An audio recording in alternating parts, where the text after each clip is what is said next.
action! Seehorn?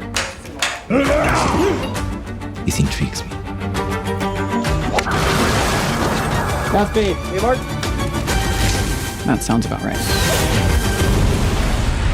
The show is going to be called Pluribus. Pluribus. Pluribus. Pluribus. Like Okay. E pluribus unum. E in Latin, out of many, one. And so pluribus means, I believe, of many. The I in pluribus is going to be the numeral one. Oh, okay. Represents you, Carol. Oh, okay. Rest assured, Carol, we will figure out what makes you different Figure it out. Why? so we can fix it. So you can join us. And I think that's where this show started. It started off as an idea about wish fulfillment. I was working on Better Call Saul, and I would start to daydream about a character who got everything they wanted. Let me guess. It's all beautiful scenery, and you feel nothing but contentment. It's like living inside a postcard every second of every day. And then the show really became what it is when I hired a bunch of great writers to work with me. The best moments of Pluribus were group effort created moments. They came out of a bunch of like minds working together. I like that little bit of irony. Hey, cheers to the best tour yet. I wrote Pluribus for Rhea Seehorn. I really wanted to work with her again after Better Call Saul. And I knew this was a character who has a lot of emotions run through her over the course of a season. There's a lot of sadness, there's a lot of anger, bitterness, there's a lot of loneliness, there's a lot of fear. Having to be kind and having to be happy and having to be palatable in public and feeling as though that's not truthfully you. Do I seem troubled? This is me happy. Carol is facing that, and I find that journey to be very interesting too, these questions of what happiness means. I slept well at night knowing I had an actor, a number one on the call sheet, who could pull off all of these moments. You don't think it sounds wonderful?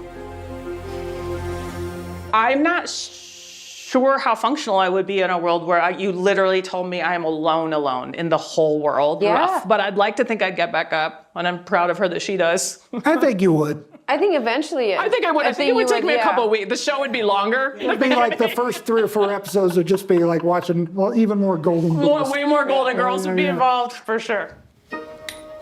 In the writer's room, we came to call her an insufferable hero. Like, she has heroic aspirations. But know this, you are traitors. You are traitors to the human race. But because she is also a little bit spoiled in her own way, I don't want you waiting on me. I just want my sprouts back. that's part of what I love about her too, is we didn't have to write a so-called, quote, strong woman, which has become a kind of stereotype on its own. Anybody listening out there? Huh? How about it, you 12? Any response? She keeps rising to the occasion, and this exploration of what it means to be unlikable and to still find your center and keep going is something I greatly admire. And that she's still fighting. Your books are an expression of you, and we love you. No offense, Larry, but I think you're bullshitting me. Oh. A lot of times they have my character quite economic with language, not a lot of speaking, and we had an episode where I almost don't speak at all.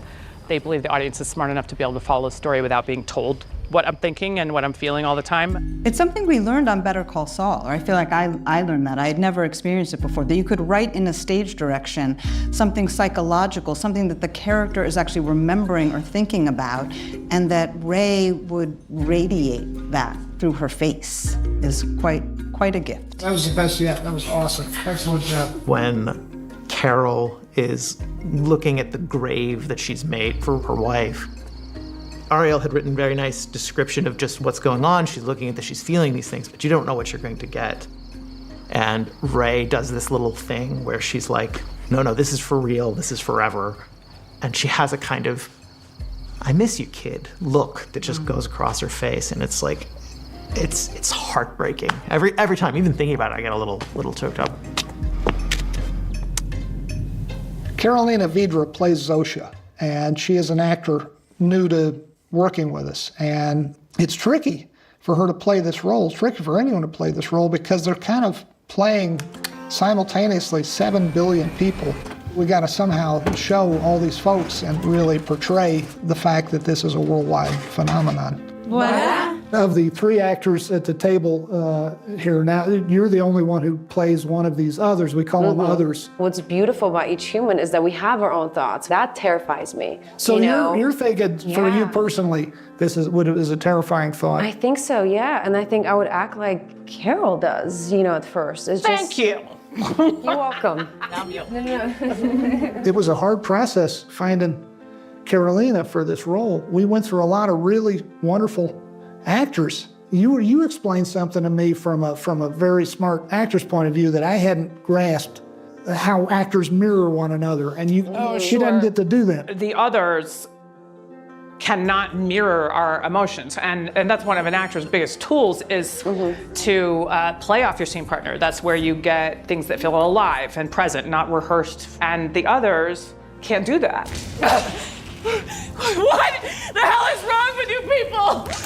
You would tell Carolina, like, you're aware of the pain that Carol's in and you care that she's not happy. Yeah. You just don't feel the pain. You're not, there's sympathetic but not empathetic. Yes. And So like, that's very hard to do. Oh, God, you have to restrain yourself inside. And so it's interesting how it would affect me physically or mentally, not being able to go to you and help you. Yeah.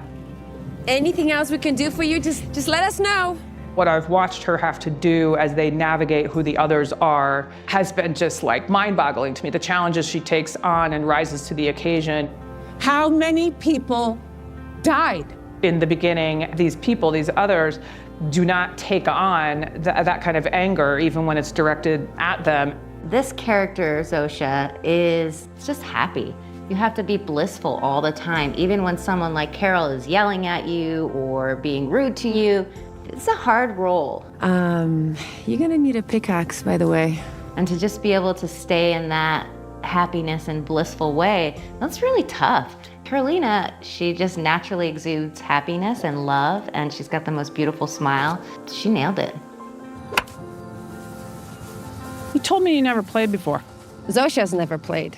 But we have the combined knowledge of every living croquet champion. As I was telling Carolina, you have all the information humanity has, all at the same time in one place. Yeah. But it has a body. It has a soul and humanity. Your soul is. They disagree on this point. We had a whole thing. I'm gonna beat all 7 billion of you.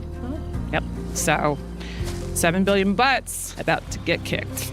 Well, this is method acting at its finest, because your character doesn't think they have souls. But does that works that way for you as well? They try to sell their stuff, and it's not. That world doesn't work for me.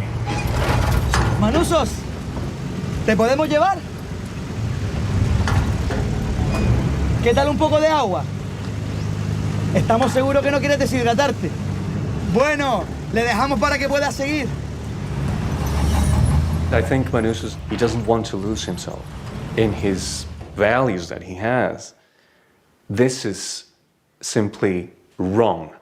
So he's fastidiously honest. This is the kind of guy who would never stay in his pajamas on a Sunday. An amazing, strong will. He's got a lot of scenes by himself with no lines. He and I both had no lines for long, long periods of time. So we had some really interesting conversations delving into that. The Nusos we're introduced to is very rigid. As you go on a journey with him, you learn why he's inflexible or what he reacts to so much. And action beat. But he also has room to grow through that rigidness. When Manusos meets his hero, and his hero is in this like shishi cul-de-sac sleeping with the enemy, he has to kind of figure out how to make peace with that. Bienvenidos to mi casa. We knew from the experience of 2 previous TV shows that we needed our main character to live in a neighborhood we could control. So we decided to build our own neighborhood. Welcome to Carol Sturka's neighborhood. What guided this location was the view of the city and having that feel of remoteness and isolation as well. This is an incredible 7-house cul-de-sac that was built by our art department and construction team. Less than a year ago, it was just empty prairie land. The locations department found several locations, and this one with the views that it has and the proximity to Albuquerque stood out. Carol's house, we finished portions of the interior to take advantage of the views out the windows.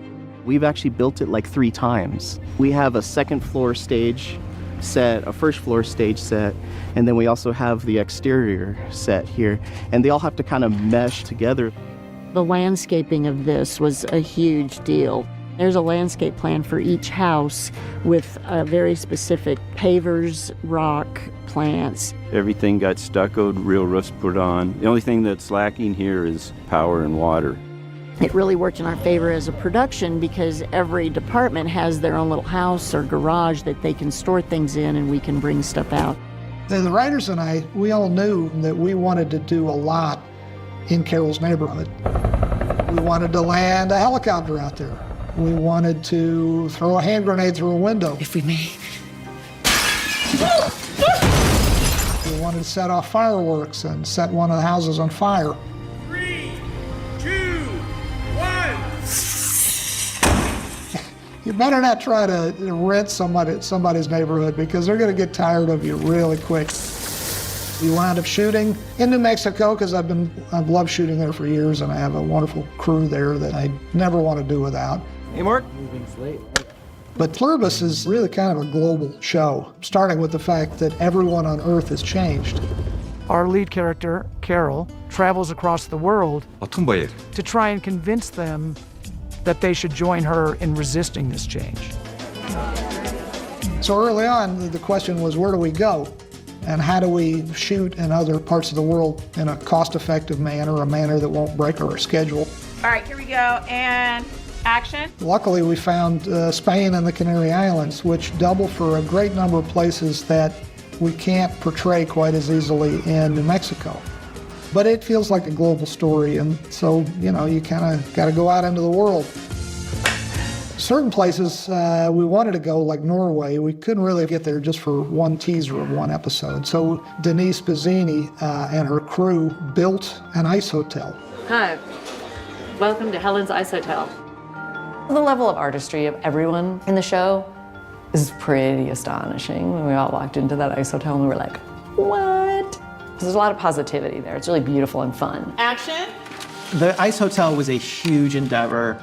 We had a whole series of conversations about what materials we could use. Denise hired these amazing sculptors to sculpt, you know, these koi fish out of styrofoam and create plastic blocks of ice. How did I not realize that the bed would be made of ice? But as with every scene in the show, it was a real group effort. We are not talking to each other. We are a hive mind mentality. It was a big question in the writer's room when we first started working on this show. What do the background do? You know, what do these people move like? When 7 billion people share one mind, they tend to speak in unison. Welcome aboard, Carol. And they tend sometimes to move in unison, and that's really tough for actors to portray. Action on rehearsal. We are very lucky to have a movement choreographer. The bikini people, make that hard right. A gentleman named Nito Lariosa, who is really talented. I think picking right performers is key to every scene. You just can't pick anybody. I like to look for performers, dancers, bartenders are great because they're great at picking and grabbing things. Actually, in the first episode, there is a sequence where the first folks to get changed, they are swabbing the insides of their cheeks, moving in perfect unison. And I was really nervous when I wrote that because I was thinking, I got to direct this thing. How do I make these guys all react in unison? And luckily, Nito, he nailed it. Every rehearsal, we tweaked a little bit here, tweaked a little bit there, see what looks good on the lens. Once you can get all those ingredients together, it's movie magic. One of the scenes I was proudest of this year was a scene set on Air Force One. It was available to whoever asked. big scene with Air Force One. Yeah. Built this giant set. It's 100 feet long. Pretty incredible. It's nuts on accurate down to... Crazy. It's funny, you call up the White House and you say, we'd like the complete blueprints of Air They Force don't like One. that much. Not so much. But there's so many photos. Our construction department created a superstructure for a section of fuselage of a real 747. Our producers went down to the boneyard. They've got a bunch of old planes. And they bought a big section of door and the surrounding skin of the fuselage of a 747.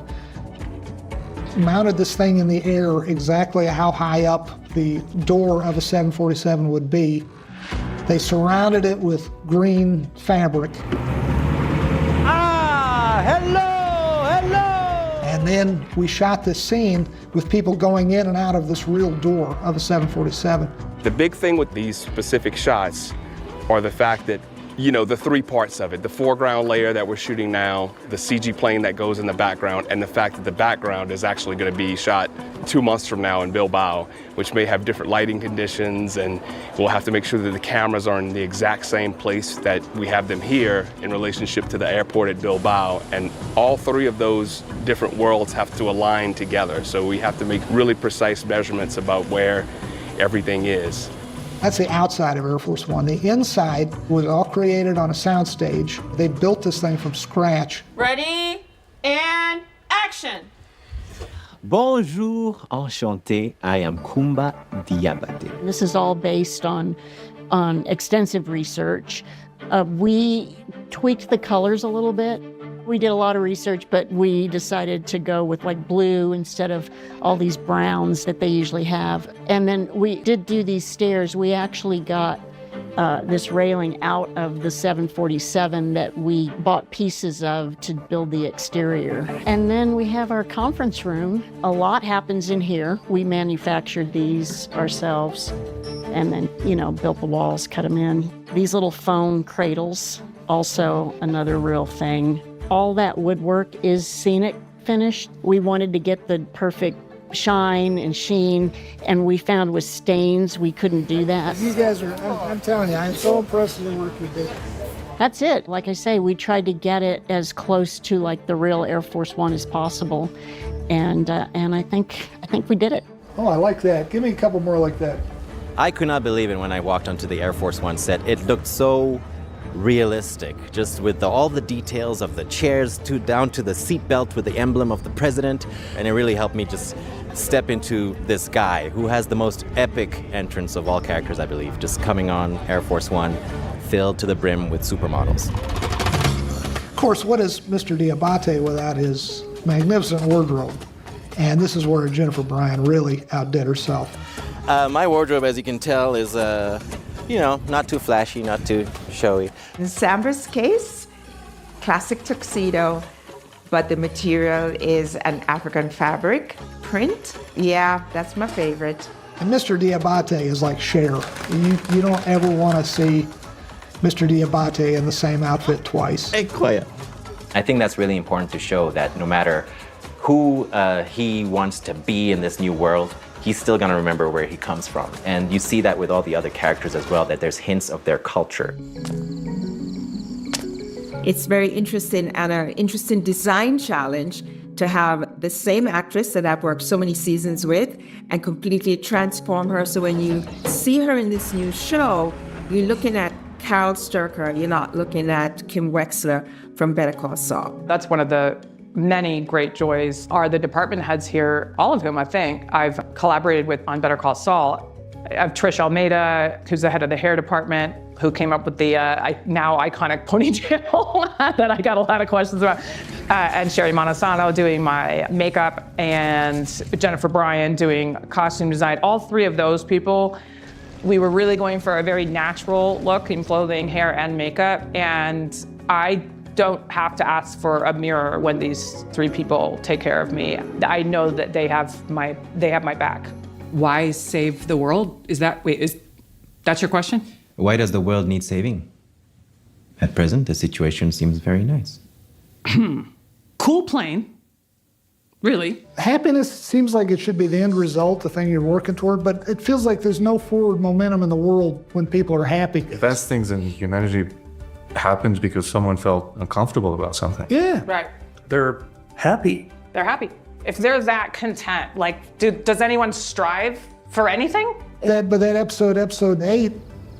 We have to share their gift with whoever else might be out there. Do you mean building the antenna? Yeah. That's their ambition, is to spread it. Basically conquer Yeah. the universe. You call it paying forward. Listen to that. But they want universal domination. But if you're dominating the universe, but everybody's happy afterward, are you nonetheless conquering the universe? As we speak, no one is being robbed or murdered. No one is in prison. The color of one's skin, by all accounts, now meaningless. As Vince does so well, there's a strong argument for the other side, you know, of just like, well, everybody's happy though, and everybody's serene. And I'm like, okay, well, I'm on Carol's side on this one. Let's do the way you did that last. Working with Vince Gilligan, I've learned so much from him in terms of storytelling and for writers, what is important to them. And Vince is very, very collaborative. We're just trying to give him everything he needs. I never want to tell Vince no. So we try to accommodate him, and he's always very accommodating to us, and he appreciates the work we do. Hey, Phil and Mitch, you guys good? You listen to your actors and you listen to your crew, and if you're smart enough to do that, all these fun things show up. Like you would have never thought to write. Two things you've always said about that were one was you have to be confident to accept other people's ideas and not insist on it being only yours. And then your other one is if enough people tell you you're drunk, sit down. Yes. Yeah. That's a good one. That's a good one. I was able to get a bunch of people I love together yet again to create something new. I'm proud of the fact that this show is very different. Carol Sturka she's a hero. She's a curmudgeon, but she's trying to save the world. You, and especially you, have the time of your lives. Which is kind of different than the last two main characters of the last two shows. They're entertaining as hell, Walter White and Jimmy McGill, but they're not really actively engaged in making the world a better place. Carol Sturka is. I'm proud of that. Please, let's work together. It's really a show that's asking some questions about what happiness is. What is it to be happy, and what is it to be a human with other human beings? We're trying like hell to make this different. It's a different kind of show. It's very different. I definitely have enjoyed the ride so far, so thank you. Thank you. And we didn't get to the story about you didn't have a banana till you were 8 years old.